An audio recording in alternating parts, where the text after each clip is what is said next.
ஆண்டவராகிய இயேசு கிறிஸ்துவின் நாமத்தினாலே உங்கள் யாவருக்கும் என் அன்பின் வாழ்த்துக்கள். எல்லோரும் சந்தோஷமாயிருக்கிறீங்களா? சந்தோஷமாயிருங்கள்.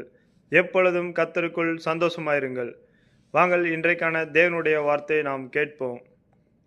இன்றைக்கான தேவனுடைய வார்த்தை புத்தியுள்ள ஆராதனை. இன்றைக்கான தேவனுடைய வார்த்தை புத்தியுள்ள ஆராதனை.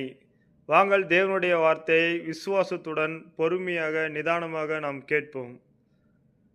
அப்படி இருக்க சகோதரரே, நீங்கள் உங்கள் சரீரங்களை பரிசுத்தமும் தேவனுக்கு பிரியவுமான ஜீவ பலியாக ஒப்பு கொடுக்க வேண்டுமென்று தேவனுடைய இரக்கங்களை முன்னிட்டு உங்களை வேண்டிக் கொள்கிறேன்.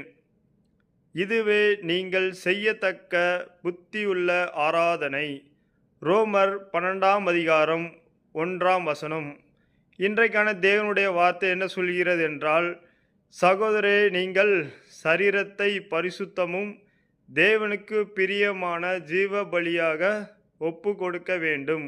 நம்முடைய சரீரங்களை பரிசுத்தமாக நாம் வைத்து கொள்ள வேண்டும். நம் சிந்தனையில் பரிசுத்தம், இன்னும் அநேக காரியங்களில் நம் பரிசுத்தமாக இருந்தால் தேவனுக்கு பிரியமான ஜீவ பலியாக ஒப்பு கொடுக்க வேண்டும். தேவன் இரக்கங்களை முன்னிட்டு உங்களை வேண்டிக் கொள்கிறேன். தேவனை குறித்து நாம் வேண்டிக் கொள்கிறோம். இன்றைக்கான தேவனுடைய வார்த்தை என்ன சொல்கிறது? இதுவே புத்தி உள்ள ஆராதனை. அப்போனா நம்ம பரிசுத்தமும் தேவனுக்கு பிரியமான பிள்ளைகளாக இருக்கணும்.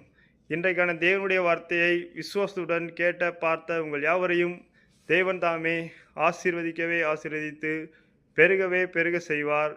நிச்சயமாகவே நீங்களும் நானும் புத்தி உள்ள ஆராதனை செய்வோம், பரிசுத்தமாக இருப்போம், தேவனுக்கு பயந்த பிள்ளைகளாக இருப்போம்.